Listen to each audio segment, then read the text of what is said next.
আমার মতে জিম করলে কিছু না এখন ভালো ঘুম হয়, ভালো মনটা ভালো থাকে, ডিপ্রেশনটা তো প্রচুর কাজ। এই মুহূর্তে প্রচুর মোবাইল ইউজ করার জন্য আমার নিজের কাজের ক্ষতি, রাত্রে ঘুমের ঘাটতি। শুধুমাত্র মোবাইল দেওয়া মানে এটা নয় যে বাচ্চা খেতে বসলো তার হাতে মোবাইল ধরিয়ে দিলাম, খাওয়াতে কম কষ্ট হলো, ও মোবাইল দেখতে লাগলো। মাঝে মাঝে এরকম মনে হয় কি মানে ফোনটাই বেশি ইম্পর্টেন্ট, এরকমও হয়। দিন শেষে কতটুকুই সময় পাই সেই সময়টাও মোবাইলে দিয়ে ফেলছি, ফ্যামিলির জন্য সময়ই থাকছে না, বন্ধুরা। এই জিনিসটা যত না করা যায় ততই ভালো। নিজের কাজ নিয়ে থাকো, পরিবার নিয়ে থাকো, যতটুকু দরকার খেলাধুলা। একজন মানুষ সে যেমন গাঁজা বা মদ নিচ্ছে, কিছুক্ষণ পরে সে যখন পাচ্ছে না তার মধ্যে একটা ক্রেভিং তৈরি হচ্ছে, আমাকে ওটা নিতে হবে, আমাকে ওটা নিতে হবে।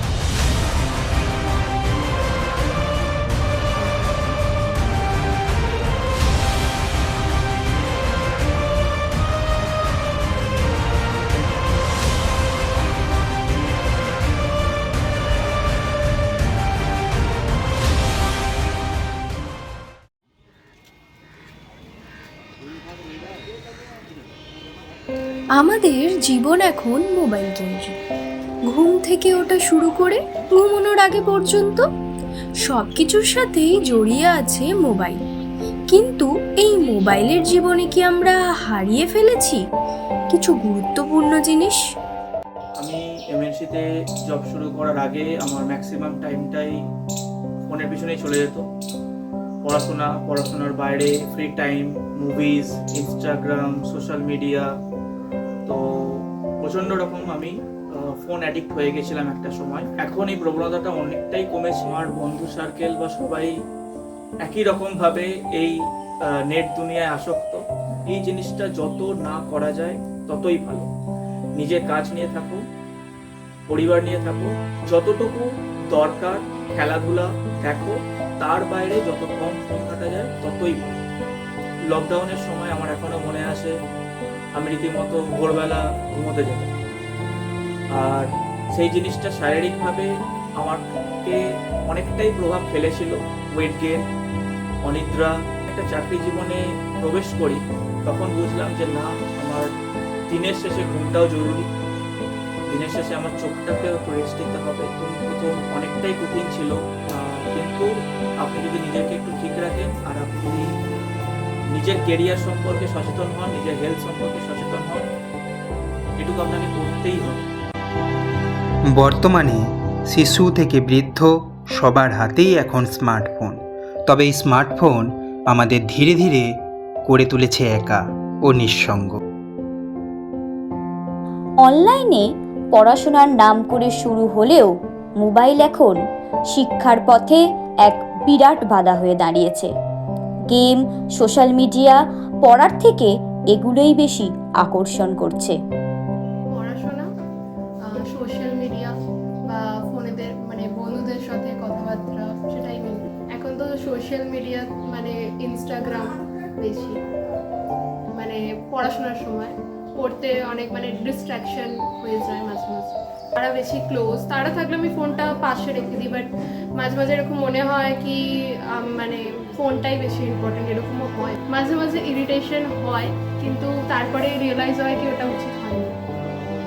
বর্তমান প্রজন্মের মধ্যে দেখুন, মোবাইল ব্যবহার যে একেবারেই করতে দেওয়া যাবে না সেটা আমি বলবো না, কারণ এখন বর্তমান যে যুগ চলছে সেই সব জায়গায় দাঁড়িয়ে এই বিভিন্ন টেকনোলজির ইউজ যদি না জানা হয় তাহলে সেক্ষেত্রে অনেকটা সমস্যা দেখা দিতে পারে। এখন তার একটা বোঝার বয়স হবে, মোটামুটি ধরুন তার বয়স যখন 8 বছর পেরিয়ে যাবে, সেই সময় থেকে বিভিন্ন টেকনোলজি সম্পর্কে ওদেরকে জানানো উচিত। যেটা শুধুমাত্র মোবাইল দেওয়া মানে এটা নয় যে বাচ্চা খেতে বসলো তার হাতে মোবাইল ধরিয়ে দিলাম, খাওয়াতে কম কষ্ট হলো, ও মোবাইল দেখতে লাগলো, রিলসের পর রিলস দেখতে লাগলো, সেসব নয়।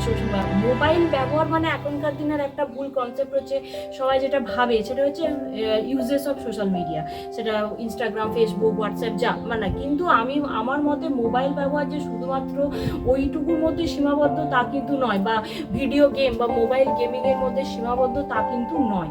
মোবাইল ব্যবহার যে আরও অনেক আছে, আপনি মোবাইলটাকে অ্যাজ এ ক্যালকুলেটর ইউজ করতে পারেন। আপনি মোবাইলটাকে ইন্টারনেট ব্যাংকিং শেখার জন্য, ইউটিউব শেখার জন্য, গুগল করার জন্য, বর্তমান দিনের এখন একটা হাল ফ্যাশনের ChatGPT হয়েছে, সেগুলো ইউজেস করার জন্যও শেখাতে হতে পারে।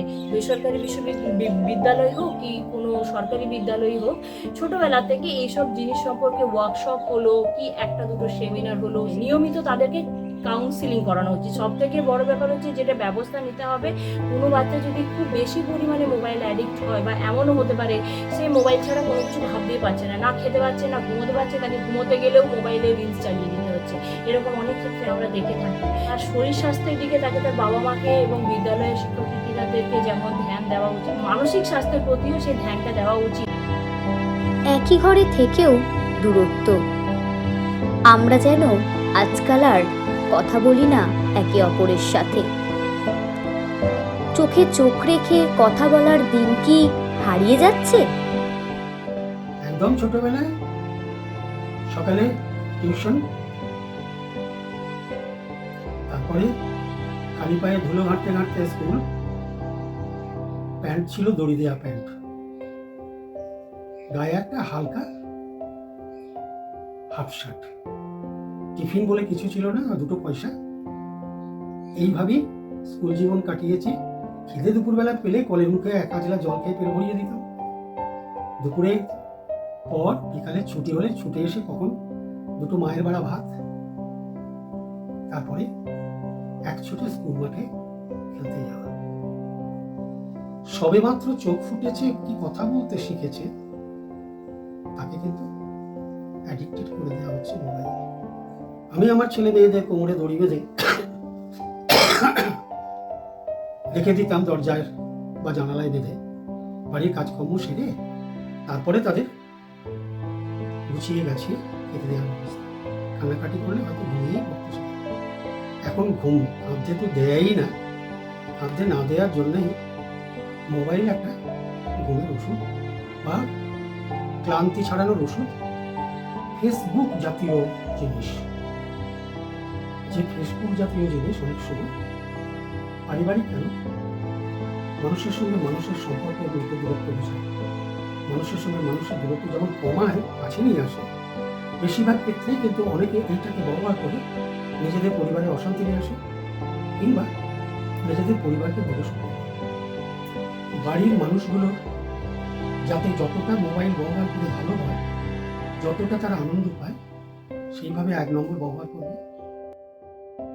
ঘন্টার পর ঘন্টা মোবাইলের দিকে তাকিয়ে থাকার ফল চোখের সমস্যা, ঘাড়ের ব্যথা আর ডেকে আনে নিদ্রাহীনতা। ফোনের জন্য তো ম্যাক্সিমাম সবার ব্রেন খারাপ।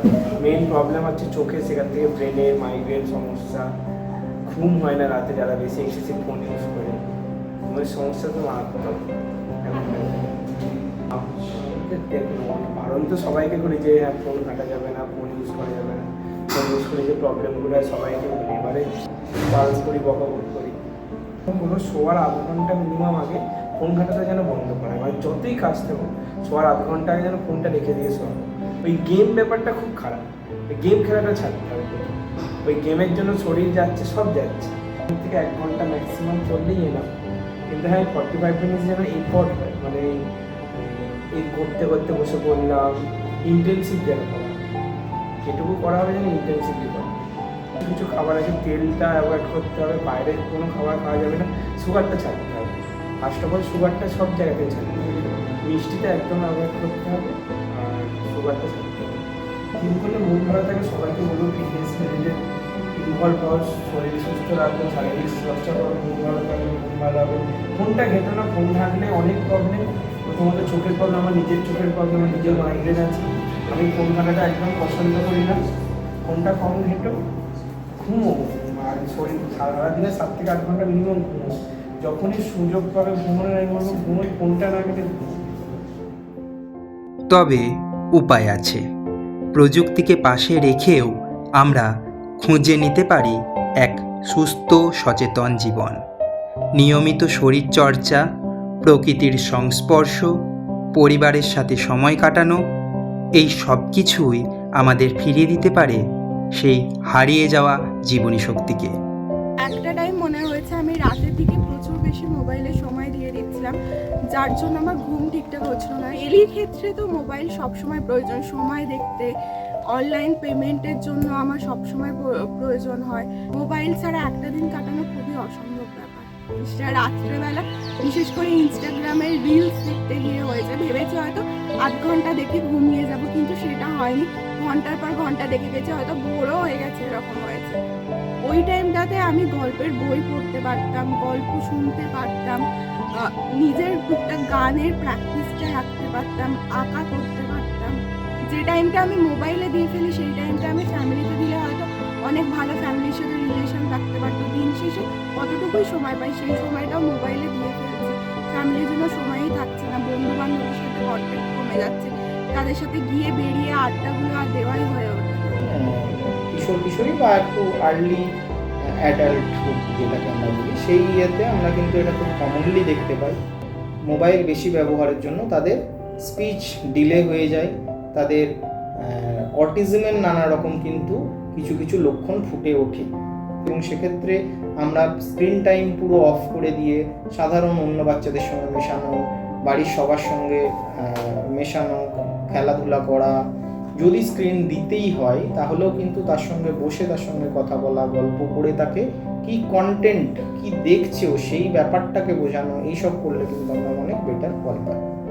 একটু বড় হলে তারা সোশ্যাল মিডিয়াতে দেখছে, তারা এবং সোশ্যাল মিডিয়াতে তারা কিন্তু নানা রকমভাবে কম্প্যারিজনের শিকার হচ্ছে, যে এটা করছে এটা করছে, এরকম কম্প্যারিজনের শিকার হচ্ছে।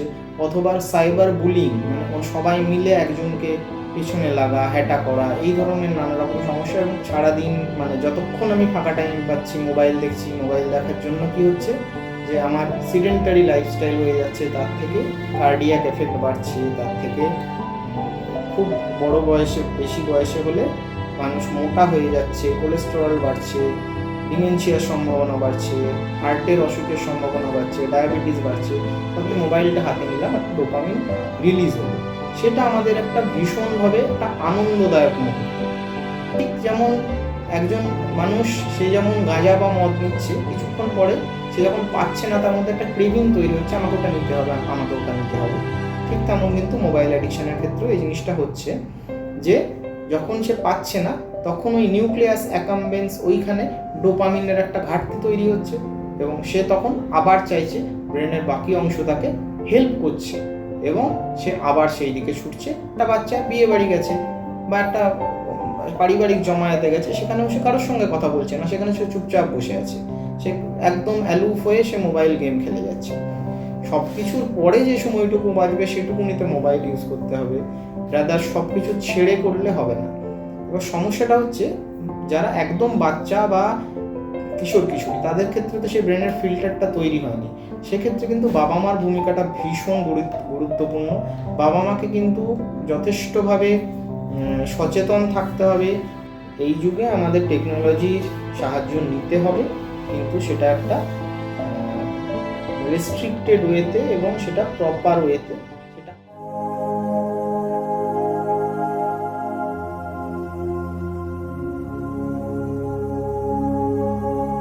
প্রযুক্তি আমাদের দাস না হয়ে হোক আমাদের সহচর। মোবাইলের বাইরেও একটা জীবন আছে, সেই জীবনের খোঁজে আমাদের যাত্রা শুরু হোক আজ থেকেই।